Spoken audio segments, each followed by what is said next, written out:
Selamat datang kembali. Kali ini kita akan coba menyelami kutipan dari The Art of Laziness, ini oleh Library Mindset. Judulnya agak nyeleneh ya, Art of Laziness. Iya, tapi isinya justru tentang pola pikir dan teknik buat produktivitas cerdas. Fokus kita hari ini spesifik nih. Oke, apa tuh? Satu strategi kunci dari buku ini, seni mendelegasikan.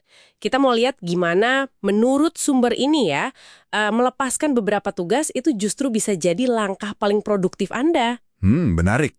Jadi bukan males beneran ya? Bukan, justru strategis. Mari kita telusuri bareng. Jadi landasan awalnya nih menurut buku ini cukup fundamental. Gimana tuh? Waktu kita kan terbatas, jadi ya hindari penyesalan. Dimulai dari mana? Ambil tanggung jawab penuh atas hidup Anda. Oh, oke. Jadi stop nyalahin orang lain gitu ya? Betul. Menyalahkan situasi atau orang lain itu, ya buang-buang energi aja. Yang penting tindakan Anda sekarang. Iya ya. Dan tanggung jawab penuh itu kayaknya langsung nyambung ke pilihan pekerjaan kita ya? Buku ini kan nekenin banget tuh. Iya, nekenin apa tuh? Pentingnya ngerjain hal yang tepat. Hal yang benar-benar Anda kuasai, dan yang penting lagi, Anda sukai. Biar nggak kejebak di mediokritas gitu.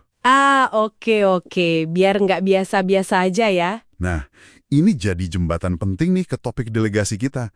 Gimana coba Anda bisa fokus ke hal yang tepat kalau waktu Anda habis buat hal lain? Nah, itu dia. Disinilah delegasi jadi penting, jadi strategis gitu. Betul. Sekarang kita masuk ke delegasi itu sendiri ya.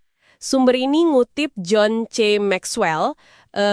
Intinya gini, Apa katanya? kalau Anda mau ngerjain beberapa hal kecil dengan benar, ya kerjain aja sendiri.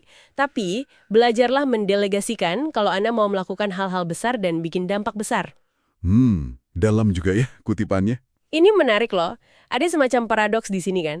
Buat bisa ngerjain lebih banyak hal besar, Anda justru harus rela ngelepasin beberapa hal kecil. Iya ya, masuk akal. Jadi ini bukan malas dalam arti negatif ya, tapi lebih ke, pengungkitan strategis gitu. Pengungkitan, nah itu kata yang pas. Tepat sekali. Nah, cara delegasinya gimana? Menurut buku ini nih, dimulai dari identifikasi dulu.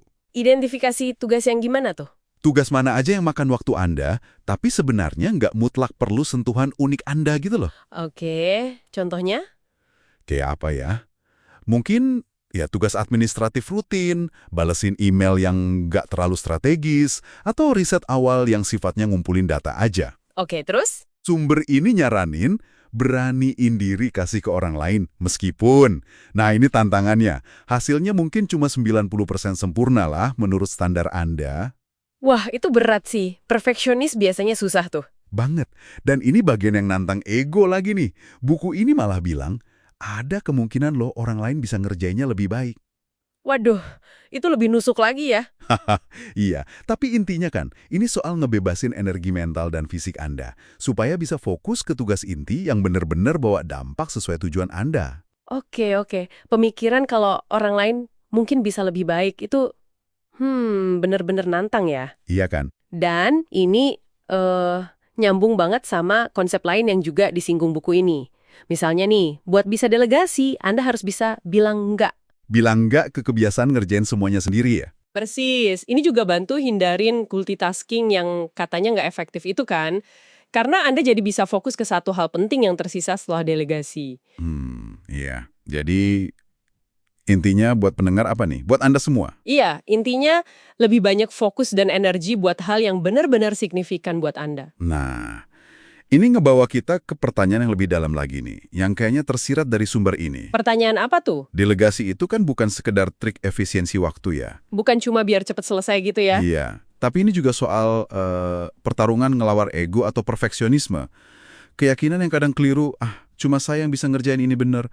Padahal tugas itu mungkin nguras waktu Anda dari yang jauh lebih krusial. Bener banget. Sering kejebak di situ. Nah, pertanyaannya jadi gini. Gimana caranya melepaskan kontrol atas tugas-tugas minor ini, seperti yang disaranin buku, justru bisa jadi kekuatan pendorong Anda buat mencapai hal yang lebih besar?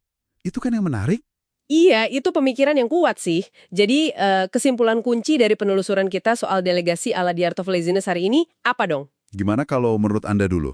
Oke, menurut saya sih, Ini adalah bentuk fokus yang sangat strategis. Jelas, bukan kemalasan. Ini tentang secara sadar ngebebasin kapasitas Anda, waktu, dan energi dengan ngelepasin tugas yang bisa ditangani orang lain.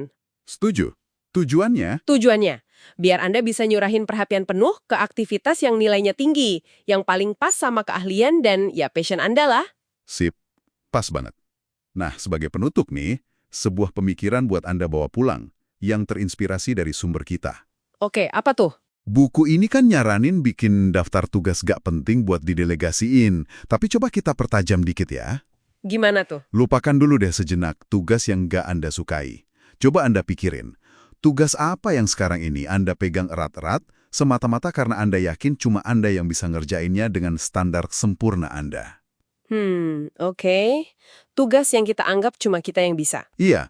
Meskipun tugas itu secara aktif nyuri waktu berharga Anda dari pekerjaan lain yang lebih bermakna dan lebih memuaskan buat Anda secara pribadi. Coba deh renungkan itu.